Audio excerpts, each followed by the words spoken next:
ప్రియమైనటువంటి సంఘస్థులారా, దేవుడు నాకు ఇచ్చిన తలంపును బట్టి ఈ వాక్య భాగానికి నేను ఏమని అంశము పెట్టాను అంటే, క్రైస్తవులు చేయవలసిన పనులు ఏమిటి?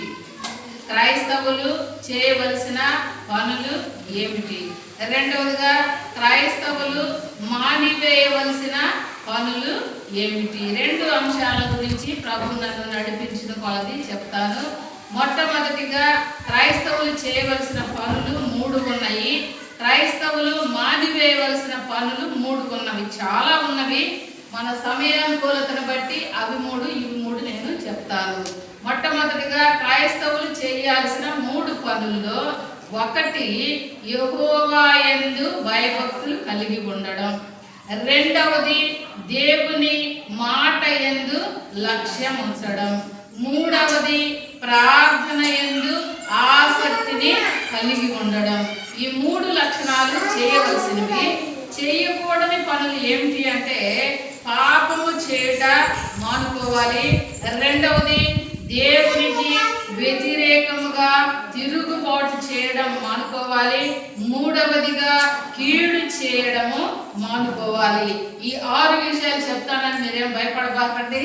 కరెంట్ ఉన్న కొలది, నా వాక్శుద్ధి వచ్చిన కొలది, మీరు వినే కొలది నేను చెప్తాను. మొట్టమొదటిగా, నా పేరు మేరీ షారోను. నేను రెండవసారి టౌన్ చర్చికి మరి మా సంఘ కాపరి గారు అయినటువంటి స్పర్జన్ కుమార్ గారు మరి రెండవసారి మేము రావడం జరిగింది. అయితే ఇక్కడ మార్పు మాత్రం చాలా కనపడతా ఉంది. ఎందుకంటే ఫస్ట్ సారి మేము వచ్చినప్పుడు పాటలు పాడి మేమే పాడేవాళ్ళం. పాస్టర్ గారు కూడా మరి సరిగా లేరనే చెప్పాలి అప్పట్లో. ఇప్పుడు దేవుని దయ వల్ల ఇప్పుడు మంచి పాస్టర్ గారు వచ్చారు. రెండవదిగా, ఆ పాస్టర్ గారు కూడా మిమ్మల్ని చాలా చాలా వాక్యంలో పాటల్లో నడిపించారు. అసలు మీ పాటలు వాక్యాలు వింటా ఉంటే ఏం చెప్పాలో నాకు అర్థం కావడంలా. అట్టని అనుకోబాకండి, నేను చెప్తాను. తర్వాత సంఘ కాపరి గారు మాత్రం అప్పుడు ఎట్లా ఉన్నారో ఇప్పుడు అలాగే ఉన్నారు. అయితే వాళ్ళు ఎక్కువ ఉత్సాహం కనపడతా ఉంది. ఎక్కువ ఆత్మల్ని రక్షించాలని ఆత్మల భారంతో మరి పాస్టర్ గారు, జేమ్స్ పాస్టర్ గారు మనకి కనపడతా ఉన్నారు. చక్కటి మందిరాన్ని కూడా మీ ద్వారా నిర్మింపు చేశారు. ఒకసారి నేను మిమ్మల్ని మరి పాస్టర్ గారిని అభినందనలు తెలియపరుస్తాను. అభినందనలు అంటే చప్పట్లు మాత్రమే నా దగ్గర ఉన్నాయి.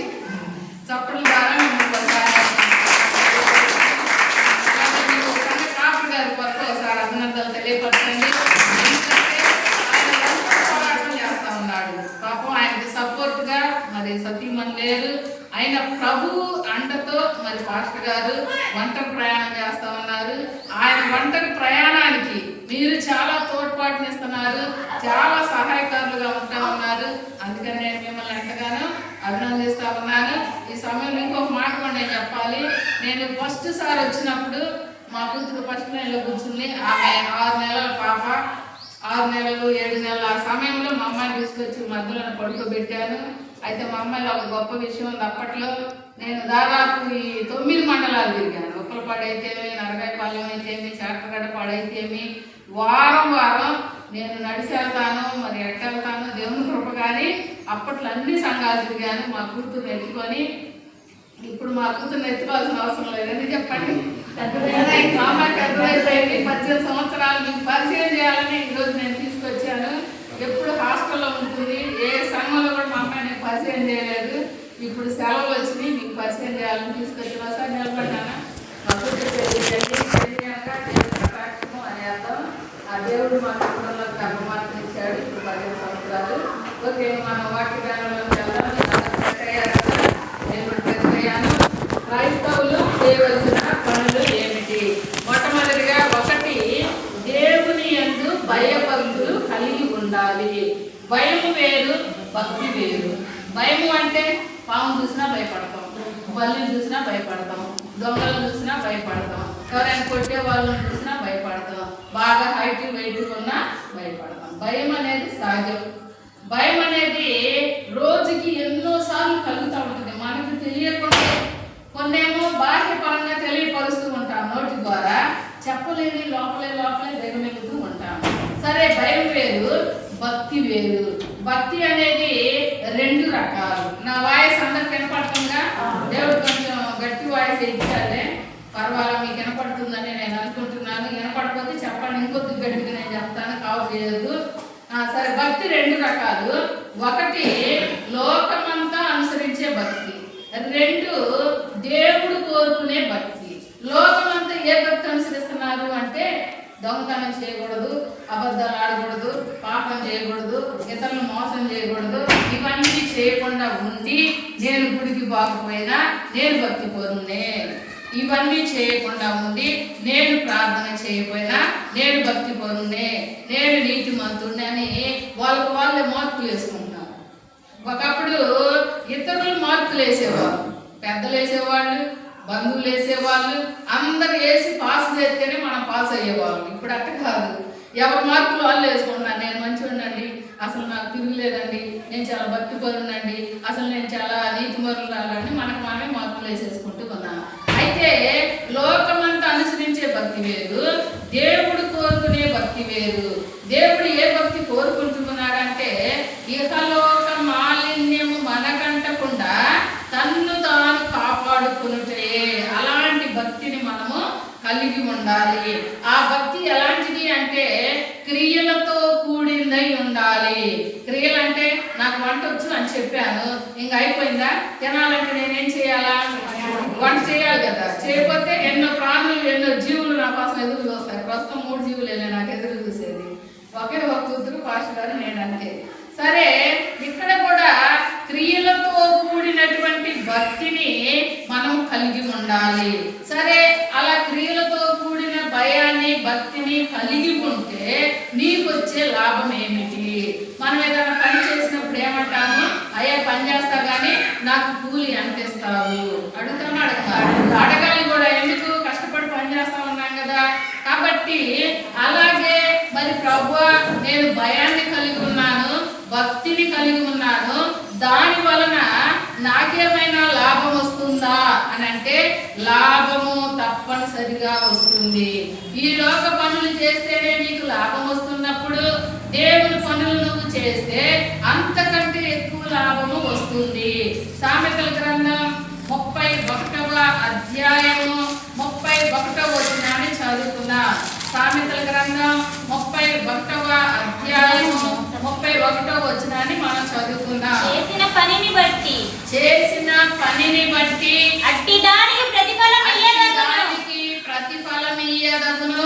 గౌనుల యొద్ద ఆమె పనులు ఆమెను కొనియాడబడును. యెహోవా యందు భయభక్తులు కలిగినటువంటి స్త్రీ కొనియాడబడును. చూసారండి, మనము దేవుని ఎడల భయాన్ని భక్తిని కలిగి ఉంటే మనము చేసే పనులు కొనియాడబడతాయి. ఈ దినాలలో ఎంత కష్టపడ్డా ఎంత పని చేసినా గౌరవించేవారు లేరు, మెచ్చుకునేవారు లేరు, సత్కారం చేసేవారు అసలు లేరు, గణపరిచేవారు అసలు లేరు. ఎందుకు అంటే అందరూ కూడా వారి వారి పరిధిలో చాలా తెలివి కలిగి ఉన్నారు.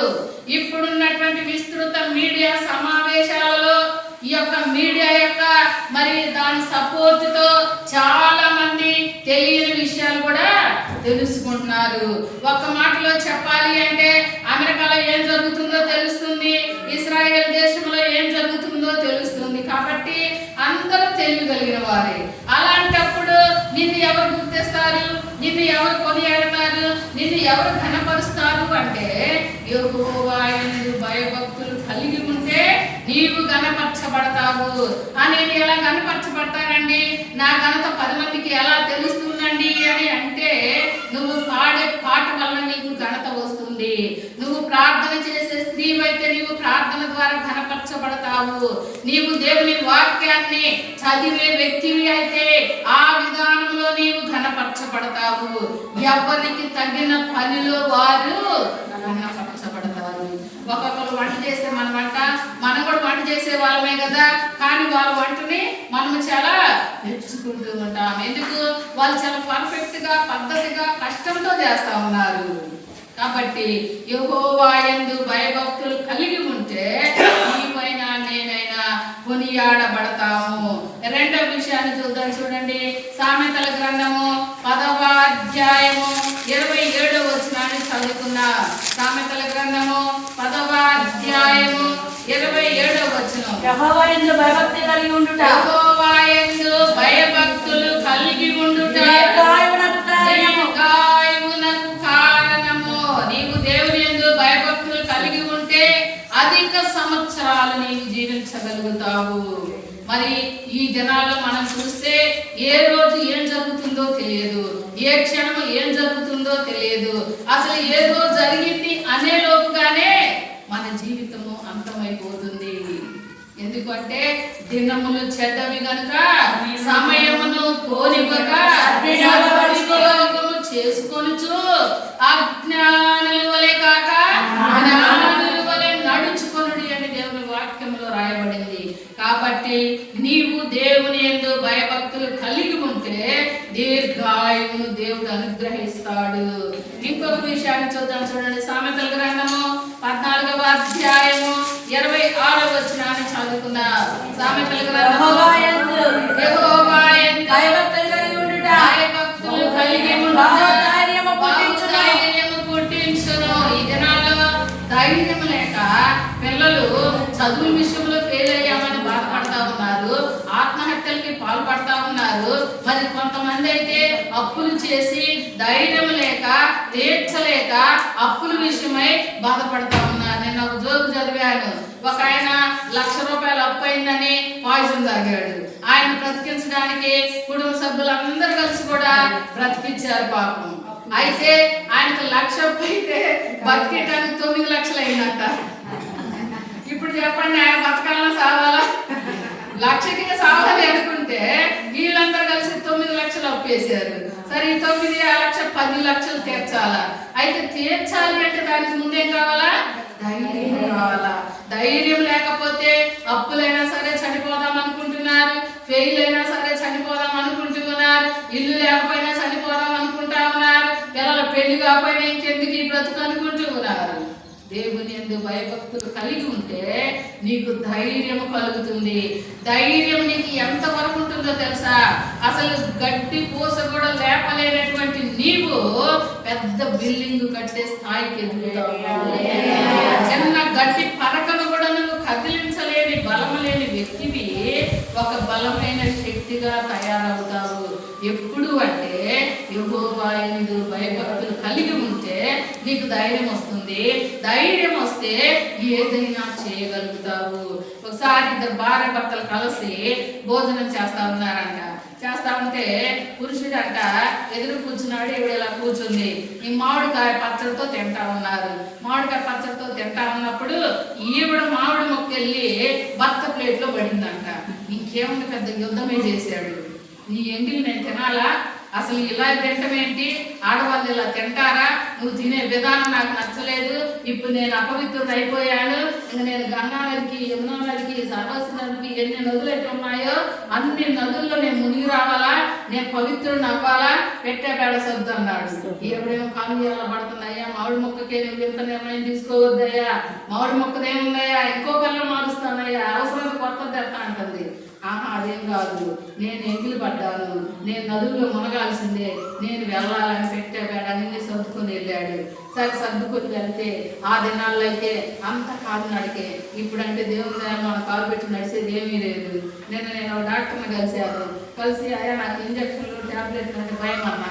ఆయన అన్నాడు, అసలు ఇప్పుడు జనం ఎలా బతుకుతున్నారో తెలుసు అమ్మగారు, ఇంజక్షన్లు ట్యాబ్లెట్లతో బతుకుతున్నారు అన్నాడు. నాకు ఆశ్చర్యం వేసింది. అదేంటంటే భోజనం తింటలేదా అన్న. కాదండి, ప్రతి ఒక్కరికి ఏదో 2-3 రోగాలు ఉన్నాయి, అవి ఇంకో వారసత్వంగా వస్తున్నాయి అండి అన్నాడు. వాడి గురించి నేను చెప్పను. అయితే ఈయన ఏం చేశాడంటే ఆ దినాల్లో కాలు నడకనే కదా అన్ని సర్దుకున్నాడు, వెళ్తా ఉన్నాడు. బాగా ఆకలేసింది. అందుకని ఒక చెట్టు కింద కూర్చొని బాగా పొయ్యి మంటేసి వంట చేసుకొని తిందాం అనుకునే పళ్ళం మర్చిపోయాడు. అన్ని తెచ్చుకుండగానే పళ్ళెం తెచ్చుకోవాలా. సరే, చుట్టుపక్కల చూస్తే ఒక గుడిసె కనపడతా ఉంది. ఆ గుడిసెలోకి వెళ్ళి అమ్మ ఒక ప్లేట్ ఇవ్వు, నేను అన్నం తినాలన్నాడు. సరే, ఆ కొత్త ప్లేట్ తెచ్చి ఇచ్చింది. సరే, ఆయన తెచ్చుకున్నాడు, అన్నం తిన్నాడు. ఆ ప్లేట్ తిరిగిద్దామని వెళ్ళాడు. ఈ లోపల ప్లేట్ ఇచ్చినటువంటి ఆమె అత్తగారు వచ్చి ఆమె అంటుంది, ఏమే కొత్త ప్లేట్ ఇచ్చావు, బాగానే ఉంది, అది రోజు కుక్క తినే ప్లేట్ కదా, నువ్వేంటి ఇచ్చావు? ఆయన అంత కొత్తోడైతే మట్టికి ఆయనకి ఎంత తెలియనోడైతే మటుకి ఒక్క తినే ప్లేట్ ఆయనకి ఇస్తావా అని చెప్పేసి అనేది. ఇప్పుడు చెప్పండి, ఆయనకి తిన్నాను అరిగిద్దా? అరగదా? అరగదు. అరగక కింద మీద పడుతూ నడుస్తూ ఉన్నాడు. అయితే ఇప్పుడు ఇద్దరు దంపతులు ఆయనకి ఎదురయ్యారు. ఎదురైతే వాళ్ళు అడుగుతా ఉన్నాడు, అమ్మా తిన్నాను అరగలేదు, మరి కొద్దిగా ఏదైనా ఒక్క పొలుకుంటే మీరు ఇవ్వండి. అదే నెలలో ఆకు ఒక్క లేకుండా ఎవ్వరు కూడా ప్రయాణం చేయరు. దాంతో కూడా సున్నాన్ని కూడా తీసుకెళ్తారు. ఇప్పుడు ఏం తీసుకెళ్తారు? ఐస్లో ట్రైన్ కూడా ఒక్కటి తీసుకెళ్తున్నారు. అసలు ఇంకా అది కూడా తీసుకెళ్తాను, ఎందుకు ఆర్డర్ పెట్టుకుంటున్నారు. సరే ఇద్దరు ఎదురయ్యారు. ఎదురైనప్పుడు నేను అడిగాడు, అమ్మ మీ దగ్గర ఏదైనా ఒక్క పొలుకుని ఇవ్వండి అన్నాడు. ఆ స్త్రీ చాలా భద్రంగా పొలుకుని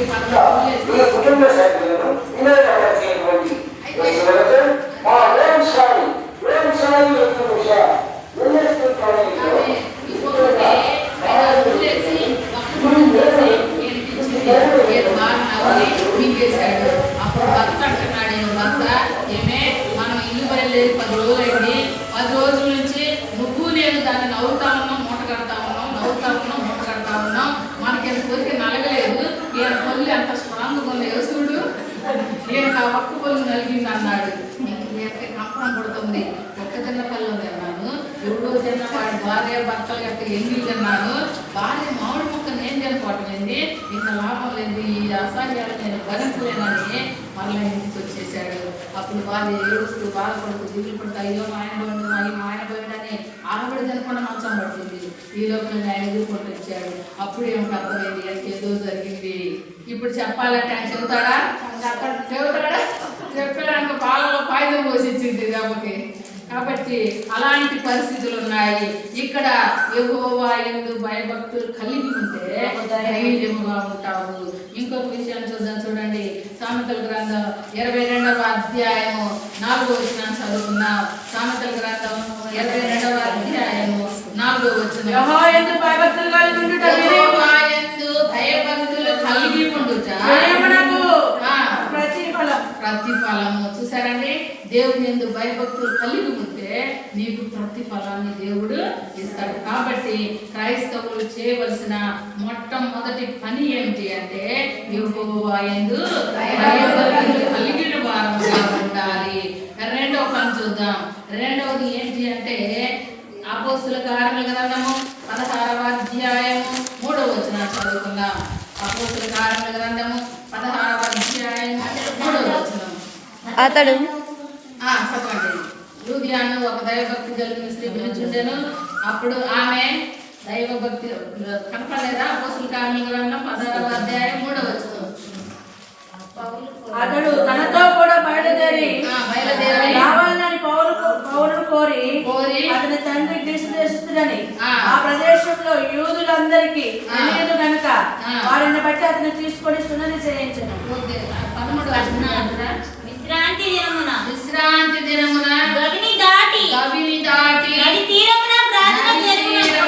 ప్రార్థన జరుగుననుకొని అక్కడికి వచ్చి కూడి వచ్చిన స్త్రీలతో మాట్లాడుచుంటిమి. అప్పుడు దైవభక్తి కలిగిన ఒక స్త్రీ వినుచుండెను. రెండవదిగా దేవుని మాట యందు మనము లక్ష్యం ఉంచాలి. అంటే దేవుని వాక్యాన్ని వినేవారమై ఉండాలి, దేవుని వాక్యాన్ని చదివేవారమై ఉండాలి, దేవుని వాక్యాన్ని ధ్యానించేవారమై ఉండాలి.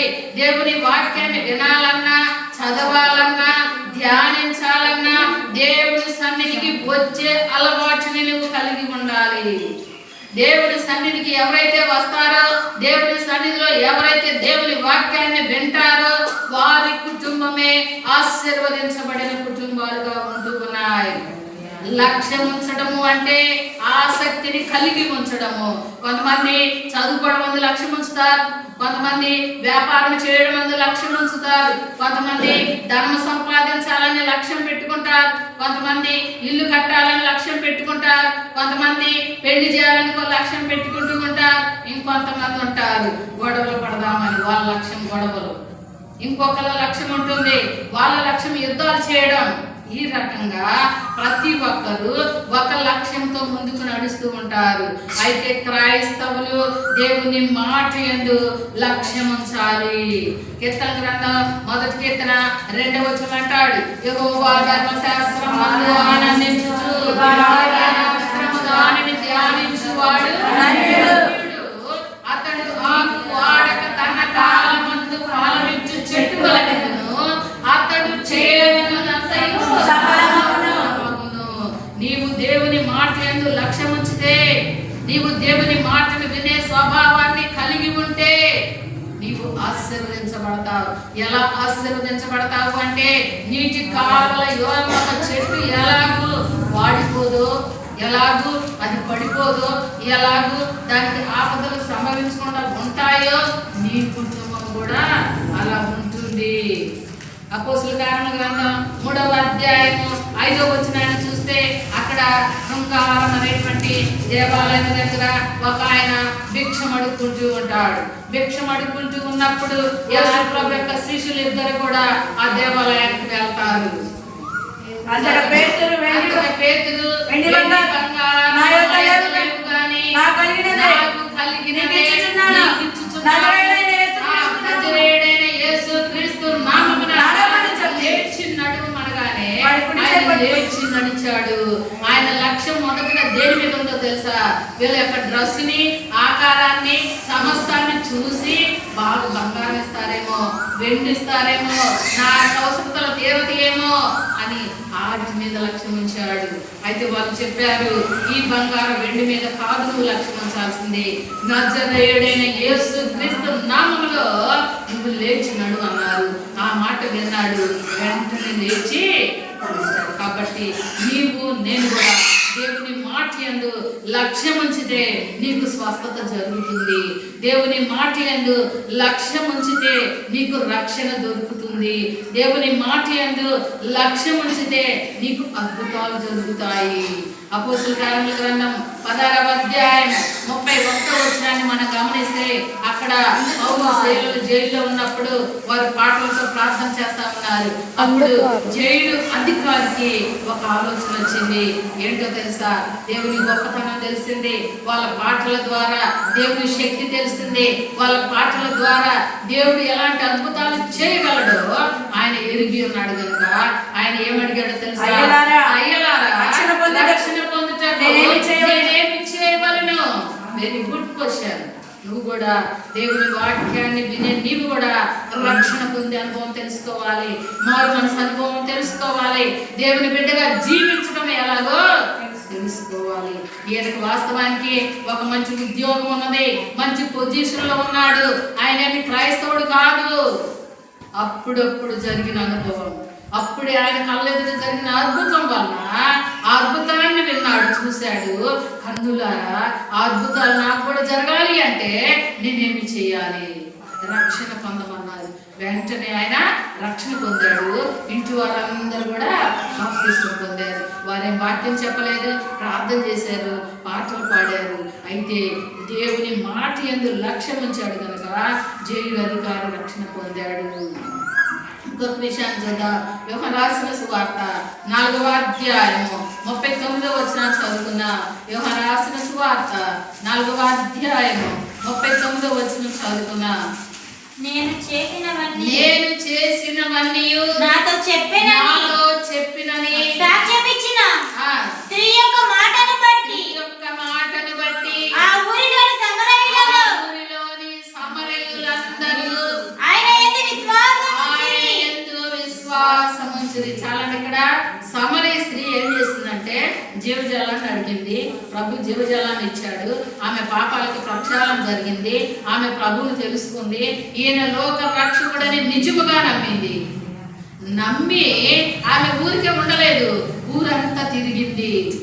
ఒకప్పుడు ఆమె సమరయ స్త్రీ అన్నారు, వేశ్య అన్నారు, వ్యభిచారం అన్నారు, పాపాత్మురాలైన స్త్రీ అన్నారు. ఈవిడ మధ్యాహ్నం నేలకు ఎందుకు పోయిందో నాకు తెలుసు అన్నారు. మా మధ్యాహ్నం పోతేంది, ఉదయం పోతేంది, ఆ నీళ్ళు తెచ్చుకోవాలా? ఎవరు నీళ్ళు తెచ్చామని తెస్తారా? రకరకాల పేచీలు పెట్టారా?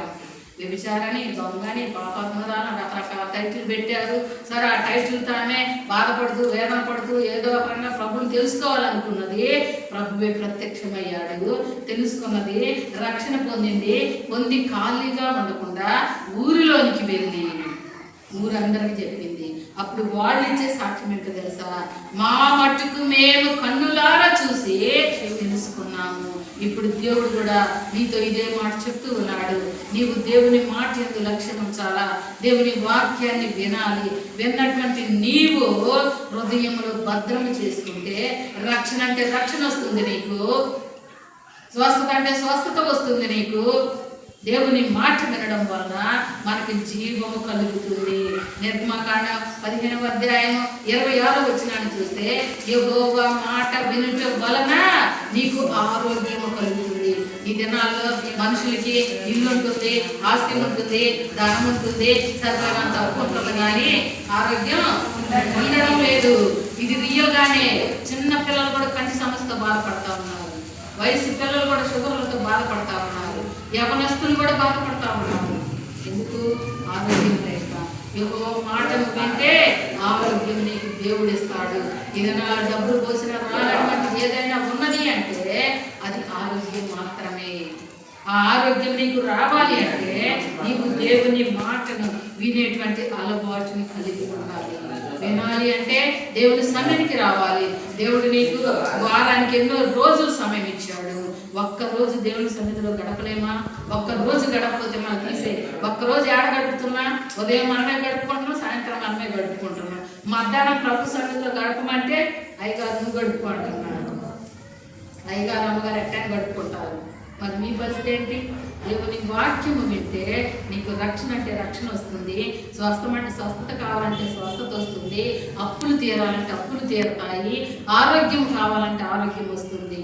ఒకసారి ఇలాగే సంఘంలో మీటింగులు పెట్టారంటే, నా మాట అందరికి వినపడుతుంది కండి, ఇంతకు మించి వాయిస్ పెంచలేను, సౌండ్ అయితే మనం పెంచగలం, వాయిస్ పెంచలేను, ఓకే అడ్జస్ట్ చేసుకుంటున్నారు, మంచిది. అయితే ఒక ఊళ్ళో ఇలాగే మీటింగ్లు జరుగుతూ ఉన్నాయంట. అప్పుడు వాళ్ళ భార్య చెప్తుందంట భర్తతో, ఆయన బాగా దొంగతనాలు చేసే వ్యక్తి అంట. అయితే రోజు అర్ధరాత్రి దొంగతనాలు చేస్తా ఉన్నాడు.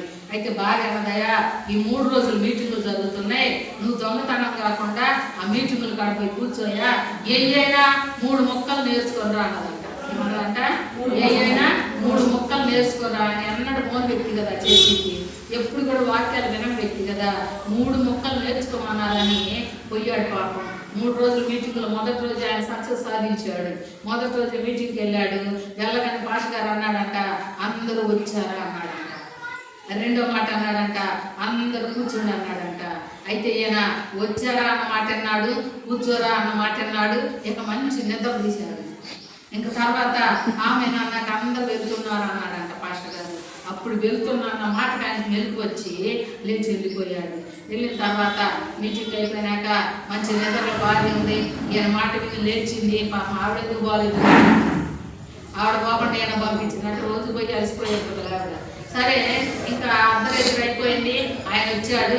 భోజనం పెట్టే ముందు నేను ఒక ప్రశ్న అడగాలంది. ఆ ముందు భోజనం పెట్టమ్మా, మీటింగ్ కలిసి అది కాదు, నువ్వు నేర్చుకున్న 3 మొక్కలు ఏంటో చెప్పాలా, అప్పుడే నీకు భోజనం పెడతాను అంది. సరే నేను చెప్తానులే అని చెప్పేసి ఆయన అన్నాడు. ఈ లోపల ఏం జరిగిందంటే, ఆయనే దొంగతనాలు చేసే వ్యక్తి అయితే ఆయన ఇంటికి దొంగతనానికి కొంతమంది వచ్చారు, కొంతమంది వస్తూ ఉన్నారు. అప్పుడు ఈయన నేర్చుకున్న మొదటి మాట ఏం చేశాడంటే, ఆ దొంగలంతా వచ్చి కిటికీ దగ్గరకు వస్తూ ఉన్నారు, కొంత గుంపుగా ఉన్నారు, ఎక్కడో పెట్ట లోపలికి రావడానికి వాళ్ళ ప్రయత్నం.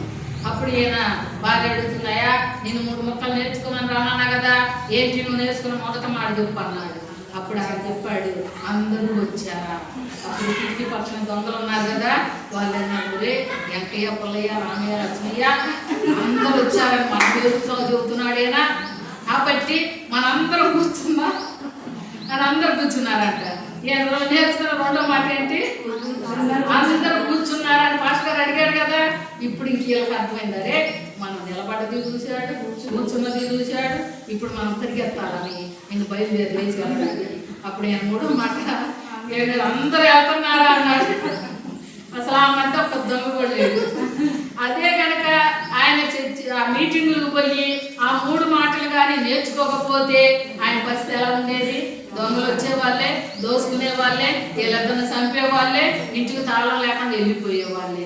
3 ముక్కలైనా అవి మంచి కానీ చెడ్డవి కానీ నేర్చుకున్నారా కాదా? దేవుడి వాక్యాలు చెడ్డ ఏమీ ఉండవు, అన్ని మంచివే ఉంటాయి. అసలు మనం అనుకుంటాం దేవుని సన్నిధికి మీరు ఎందుకమ్మా ఎలాగో అంటే, నాకేం పాటలు వచ్చండి, పాటలు రావు కదా, నేను పోయి ఏం చేస్తాను, నాకేం చదువు వచ్చండి, నేను చదువు ఏం చేస్తానంట. మరి పోనీ ఊర కూర్చోని అన్నమాట, ఊరకెందుకండి దండగా, నేను కూర్చోనండి అంట. దేవుడి సన్నిధికి ఊరికే కూర్చోండి. ఫస్ట్ నువ్వు పాటలు పాడాలో, వాక్యం చదవాలో, ప్రార్థన చేయాలో, నిన్ను ఎలా నడిపించాలో ప్రభు నడిపిస్తాడు. నువ్వు ఓన్లీ సాధనం మాత్రమే, నువ్వు ఓన్లీ ఒక పనిముట్టు మాత్రమే. మనం ఒక పడవలు తీసుకెళ్తాం, ఆ పడవలతో ఏమేమి వస్తాను చెప్పండి? అడ్డమైనవి వస్తాం. నాకు తెలుసు, గడ్డి కోయొచ్చు, కోత కోయొచ్చు, కలుపు ముక్కలు కోయొచ్చు, అవునా కాదు? సాధనం ఒక్కటే, పనులు ఎన్ని ఉన్నాయి? చాలా ఉన్నాయి. నువ్వు మనిషి ఒక్కదానివే, ఒక్క వ్యక్తివే. నువ్వు రా, నీ ద్వారా ఎన్నో పనులు దేవుడు చేస్తాడు. ఎమ్మటి చేయాలంటే కుదిరిద్దా? పిల్ల పుట్టిన వెంటనే పాలు మరిచిద్దా? మరిచిన వెంటనే నడిచిద్దా? నడిచిన వెంటనే తన పనులు తాను చేసుకుంటుందా? ఏం చేస్తుంది? పడీలు వేస్తూ మనం కూడా అంతే, వస్తూ పోతూ ఉంటే దేవుడు మనల్ని వాడుకుంటాడు. ఆయన బిడ్డలు మనం కనుక ఆయన నీ ద్వారా ఏ పని చేయాలో